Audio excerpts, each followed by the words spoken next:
Congress party की हाथ जोड़ के धन्यवाद करता हूँ। उन्होंने इतनी बड़ी मुझे जिम्मेदारी दी है। राहुल गांधी लीडरशिप ने मेरे ऊपर जो है विश्वास दिखाया है, तो मैं ज़मीनी तौर पे जाके कांग्रेस की विचारधारा लोगों को समझाएंगे, लोगों को जोड़ेंगे, जो कुछ मतभेद हैं, कोई गुटबाजी है वो ख़त्म करेंगे और कांग्रेस पार्टी के साथ शुरू से ही जुड़े रहे हैं और आगे भी मरते दम तक कांग्रेस पार्टी के साथ ही रहेंगे। संगठन सृजन अभियान के तहत जो है ये पूरी टीम एक तैयार करी गई, हर जिले के ऑब्जर्वर्स लगाए गए। सोनीपत के पूर्व विधायक देवराज दीवान के पुत्र कमल दीवान को सोनीपत शहरी कांग्रेस का जिला अध्यक्ष नियुक्त किया गया है। जैसे ही उनकी नियुक्ति की खबर सामने आई, बधाई देने वालों का तांता उनके कार्यालय पर लग गया। जगत महान न्यूज से बातचीत में कमल दीवान ने पार्टी हाईकमान का आभार जताते हुए कहा कि उनके पिता द्वारा किए गए जनहित कार्यों और पार्टी के प्रति समर्पण को देखते हुए जो भरोसा पार्टी ने उन पर जताया है, उस पर खरा उतरने का पूरा प्रयास करेंगे। उन्होंने कहा कि 11 साल बाद बने इस संगठन के सामने कई चुनौतियां हैं, जिन्हें वह जमीनी स्तर पर जाकर कांग्रेस की विचारधारा को लोगों तक पहुंचाकर और गुटबाजी मतभेद खत्म करेंगे। उनका संकल्प है कि कांग्रेस को सोनीपत में नई ऊंचाइयों पर पहुंचाया जाए। भाजपा पर निशाना साधते हुए उन्होंने आरोप लगाया कि झूठे वादों से जनता को गुमराह किया गया, जबकि शहर में अपराध और जलभराव जैसी समस्याएं जस की तस बनी हुई हैं। महंगे मकानों के बावजूद लोग उनमें रह नहीं पा रहे। वोट चोरी और शहर की बिगड़ी हालत पर भी उन्होंने मेयर, विधायक और सरकार को कटघरे में खड़ा किया। आगामी निगम चुनाव को लेकर उन्होंने अपनी रणनीति का संकेत देते हुए स्वतंत्रता दिवस और कृष्ण जन्माष्टमी की शुभकामनाएं दी। नमस्कार साथियों, आप देख रहे हैं जगत महान न्यूज और मैं हूं आपके साथ तेजवीर सिंह।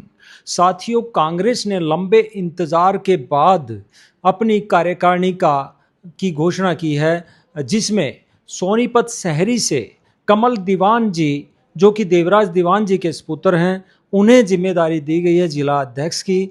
आइए इनसे जानते हैं कि इन्हें जो जिम्मेदारी दी गई है तो ये पार्टी नेतृत्व को क्या कहना चाहेंगे। कमल दीवान जी, सबसे पहले आपका स्वागत। धन्यवाद जी। सबसे पहले मैं आपके चैनल के माध्यम से सीनियर लीडरशिप का कांग्रेस पार्टी की हाथ जोड़ के धन्यवाद करता हूं। उन्होंने इतनी बड़ी मुझे जिम्मेदारी दी है। राहुल गांधी जी का, मल्लिकार्जुन खड़गे जी का, सबका बहुत बहुत हाथ जोड़ के आभार कि मुझे इतनी बड़ी जिम्मेदारी दी है सोनीपत जिले की शहरी की। जी, देवराज दीवान जी जो है बहुत ही एक सुलझे हुए और सामाजिक व्यक्तित्व के इंसान थे और उन्होंने इस क्षेत्र में बहुत ज़मीनी सतह पर काम किया। क्या आपको चुने जाने के पीछे वो पृष्ठभूमि नजर आई? देखिए, कुछ ना कुछ तो वो भी उनका भाई जो है, जो पिताजी के किए हुए कार्य थे, 2 बार विधायक रहे थे, सोनीपत की जनता ने अटूट प्यार दिया था, वो भी एक कारण था। और मैं उनके जब उनके 2020 में उनका स्वर्गवास हो गया, उनके बाद जो मार्गदर्शन वो दे गए थे हमें, तो उसको फॉलो कर रहे हैं। समाज में जुड़े हुए हैं, लोगों के साथ हैं और कांग्रेस पार्टी के साथ शुरू से ही जुड़े रहे हैं और आगे भी मरते दम तक कांग्रेस पार्टी के साथ ही रहेंगे। मेयर चुनाव के दौरान आपका जलवा देखने को मिला, काफ़ी कड़ी टक्कर दी, कई सवाल भी आपने खड़े किए थे और उसी जुझारूपन के कारण शायद पार्टी ने आपको मौका दिया है। तो पार्टी के नेतृत्व को किस प्रकार से धन्यवाद देना चाहेंगे आप? देखिए, सबसे पहले जो मेयर का चुनाव लड़ा था उसका इससे कोई लेना देना नहीं है। जो इस बार जो ये पूरा जो संगठन बनाने का जो सिस्टम था, तो आदरणीय राहुल गांधी जी ने संगठन सृजन अभियान के तहत जो है ये पूरी टीम एक तैयार करी गई, हर जिले के ऑब्जर्वर्स लगाए गए और बड़े सटीक तरीके से जाके लोगों के फीडबैक लेके सारे कांग्रेस पार्टी के जितने भी पदाधिकारी थे, एमपीज, एमएलएज, एक्स एमएलए, सबसे मिलके अपना ये डिसीजन लिया गया और मुझे यहाँ पे बनाया गया है। जिला अध्यक्ष के रूप में अब आपके ऊपर एक बड़ी जिम्मेदारी है कि सभी को साथ लेकर एक ऐसी टीम बनाई जाए जिसके साथ ये बीजेपी सरकार के साथ आप मुकाबला कर सकें या अन्य पार्टियों के साथ मुकाबला कर सकें। देखिए, 11 साल के बाद संगठन जो है बना है हमारा पार्टी का, तो मेरे लिए बहुत चुनौतियाँ रहेंगी, लेकिन जब सीनियर लीडरशिप ने मेरे ऊपर जो है विश्वास दिखाया है, तो मैं ज़मीनी तौर पे जाके कांग्रेस की विचारधारा लोगों को समझाएंगे, लोगों को जोड़ेंगे, जो कुछ मतभेद हैं, कोई गुटबाजी है वो ख़त्म करेंगे और जो है कांग्रेस पार्टी को जो है आगे जो है ऊंचाइयों पे लेके जाएंगे।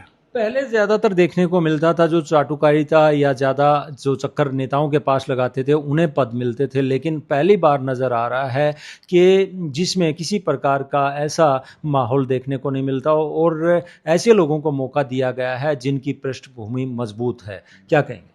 देखिए, इसमें कोई दो राय नहीं। राहुल गांधी जी ने खुद पर्सनल इंटरेस्ट लेके जो है ये पूरा जो संगठन सृजन अभियान को अपनी जो है कंट्रोल में रख के और जहाँ पर सिर्फ उन्होंने मेरिट्स पे काम किया है। तो जो भी ये लिस्ट हुए, काम हुए, जो भी सर्वेज हुए, सारा जो है 100% मेरिट्स पे हुए हैं। जी, अब जो है प्रदेश में अपराध बढ़ रहा है, बेरोज़गारी बढ़ रही है और बहुत सारी चीज़ें जो है सामने खड़ी हैं। आप किस प्रकार से सड़क से लेकर और विधानसभा के सामने तक किस प्रकार से इन चीज़ों को उठाना है? देखिए, विधानसभा का काम तो जो है वो डिस्ट्रिक्ट कांग्रेस कमेटी जैसे आदेश करेगी, वह हम अपने ज़िले तक सोनीपत में जो है लोगों तक जाएंगे, क्योंकि जैसे जो झूठे वादे करके भाजपा सरकार ने लोगों को जो बहलाया फुसलाया, वोट लिए, वो जाके उनको जो है बताएंगे लोगों को कि कैसे अपराध बढ़ता जा रहा है, विकास हो नहीं रहा, सड़कें टूटी पड़ी हैं। अब सोनीपत में देखिए, ज़रा सी बारिश होती है, 2-2 फुट पानी हो जाता है, 5-5, 10-10 करोड़ की कोठियाँ हो रही हैं और उनको जो है रहने की सुविधा नहीं दे सकते। ये कौन सा विकास है ये जन जन तक पहुंचाना है, लोगों को जो है आगाह करना है, उनको समझाना है कि आगे से इनके धोखे में ना आए। वोट की चोरी का आरोप राहुल गांधी जी लगा रहे हैं और पिछले दिनों दीपेंद्र हुड्डा जी आए थे, वो कह रहे थे कि कांग्रेस और बीजेपी में सिर्फ 22,000 वोट का ही फासला रहा जिसमें जीत हार का फैसला हुआ। किस तरीके से देखते हैं उस मुद्दे को आप? देखिए, कुछ ना कुछ तो है। राहुल गांधी जी ने तथ्यों के साथ पार्लियामेंट में ये इशू उठाया और परसों उनको गिरफ्तार भी किया गया, लेकिन जो सत्तारूढ़ पार्टी है बीजेपी, ये मान के राजी नहीं है।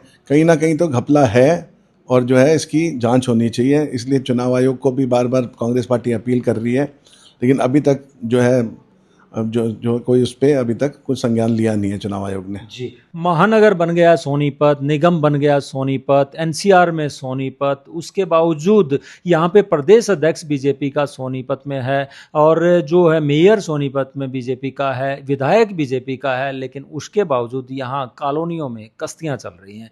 क्या कहेंगे? देखिए, जो अपना कॉलोनियों में आप देखें, जगह जगह सड़कें टूटी पड़ी हैं। जो अभी पीछे हमारे जो मेयर चुने गए, तो आपको जाके एक बार उनसे पूछना चाहिए कि जो इतने बड़े बड़े वादे किए गए थे चुनाव में, तो कहाँ है वो, खरे क्यों नहीं उतर रहे हैं अपनी चीज़ों पे। तो ये सब चीज़ें है। अब संगठन जो है, कल लेटर मिली है, अब पूरी टीम बनाएंगे और जन जन के पास जाके ये चीज़ों का जो है लोगों को समझाएंगे। जी, आपके सामने एक चुनौती है, निगम चुनाव बिल्कुल सिर पे हैं सोनीपत के, तो उसको देखते हुए आप किस तरीके की टीम बनाएंगे और किस तरह का आप आगे कदम उठाने वाले हैं? देखिए, जैसे जैसे सीनियर लीडरशिप के जो आदेश होगा, और हम अपने जो ज़मीनी तौर पे लोगों के साथ जो है पूरी कांग्रेस पार्टी के जो जितने हमारे वर्कर हैं उनके साथ बैठ के सलाह करके एक अच्छी टीम बनाएंगे और आपको ज़रूर जो है अगले जो ये चुनाव है, निगम के चुनाव, तो कुछ ना कुछ अच्छा रिजल्ट ऊपर वाले की कृपा रही तो देखने को मिलेगा ज़रूर आपको। देश का महापर्व स्वतंत्रता दिवस जो है आने वाला है, ऐसे में आपको पद भी मिला है और खुशी का माहौल है। क्या कहेंगे हमारे प्रदेशवासियों को, सोनीपत वासियों? मैं पूरे देशवासियों को, हरियाणा वासियों को और सोनीपत जिला वासियों को स्वतंत्रता दिवस की हार्दिक शुभकामनाएं देता हूं। जो जो हमारे देश में जिन्होंने जो शहीद हुए, जिन्होंने अपनी जान पे खेल के हमें स्वतंत्रता दिलाई, उनको नमन करता हूं, उनको सैल्यूट करता हूं। और जो है कृष्ण जन्माष्टमी की पूरे देशवासियों को, सोनीपत वासियों को, हरियाणा वासियों को जो है हार्दिक शुभकामनाएं देता हूं और आशा करता हूं कृष्ण भगवान हर घर में खुशहाली लाए, हर परिवार, हर जो है फैमिली खुश रहे। जी, तो दर्शकों, देखा आपने, ये थे कमल दीवान, ऊर्जा से भरे हुए हैं और देवराज दीवान जी का आशीर्वाद इनके साथ है, जिसके कारण इतनी बड़ी जीत हुई है। क्योंकि ये जो है जो कार्यकारिणी की लिस्ट आई है, ये सेंटर से आई है, ये प्रदेश कार्यकारिणी ने नहीं चयनित की है, ये सेंटर से आई है और सेंटर के जो नेता हैं उन्होंने बड़ी गंभीरता से हर विषय पर हर नेता को परखा होगा, तब जाके ये लिस्ट जारी की है। और वास्तव में एक माहौल जो है आज कमल दीवान जी के ऑफिस में भी देखने को मिला और बाहर भी देखने को मिला कि कांग्रेस ने अब की बार सही फैसला किया है। देखते हैं, काफ़ी वादे कर रहे हैं कमल दीवान जी, काफ़ी मुद्दे उठाने की बात कर रहे हैं। आगे आने वाले समय में ये किस तरीके से अपनी कार्यकारिणी का गठन करते हैं और किस तरीके से मुद्दों को लेकर आगे जाते हैं। जगत महान न्यूज के लिए सोनीपत से तेजवीर सिंह, नमस्कार।